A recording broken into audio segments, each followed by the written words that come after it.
అందరికీ నమస్కారం అండి. ఈరోజు ప్రతి ఒక్క మహిళ రాష్ట్రంలో ఉన్న ప్రతి ఒక్కరు కూడా బయటికి రావాల్సిన పరిస్థితి జగన్మోహన్ రెడ్డి మీడియా, సాక్షి మీడియా తీసుకొచ్చింది.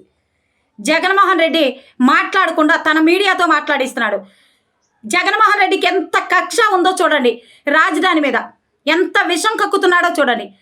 ఈరోజు రాజధానిని పబ్లిక్గా వేశ్యల రాజధాని అంటూ రాష్ట్ర వ్యాప్తంగా ఉన్న ప్రతి మహిళని అవమానించాడు ఈరోజు జగన్మోహన్ రెడ్డి.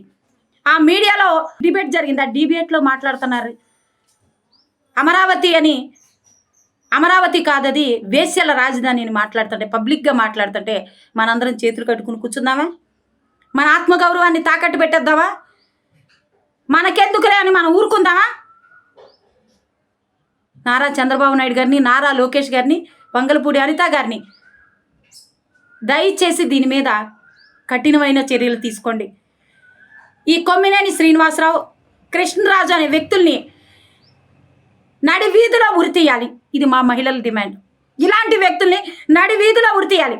మహిళల ఆత్మగౌరవాన్ని కించపరిచేలా పబ్లిక్గా మాట్లాడిన ఎవడైనా సరే శిక్షార్హుడే. ఇలాంటి వ్యక్తుల్ని దయచేసి ఉపేక్షించొద్దని చెప్పి తెలియజేస్తూ, కొమ్మినేని శ్రీనివాసరావు, కృష్ణరాజుని మేము సూటిగా ఒకటే ప్రశ్న అడగాలనుకుంటున్నాం. మీ తల్లి, చెల్లి, మీ బిడ్డలు, ఆడపిల్లలు ఏం చేస్తున్నారో మీరు చూసుకోండి. మా రాజధాని మీద విషంకి చిమ్మడం కాదు. మీ ఇంట్లో మీ తల్లి, చెల్లెళ్ళు ఏం చేస్తున్నారో దయచేసి మేము అలా మాట్లాడకూడదు, క్షమించాలి.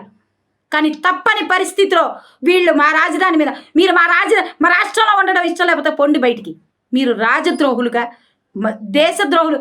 ఎలా పాకిస్తానీయులు మన మీద దాడి చేస్తే మనం ఎలా తిప్పి కొట్టామో అదేవిధంగా ఇలాంటి కొమ్మినేని శ్రీనివాసరావు, జగన్మోహన్ రెడ్డి, ఇలాంటి కృష్ణరాజుల్ని తరిమి కొట్టాల్సిన బాధ్యత ఈరోజు మన అందరి మీద ఉందని తెలియజేస్తూ, దయచేసి వీళ్ళ మీద కఠినమైన చర్యలు తీసుకోవాలని కోరుకుంటూ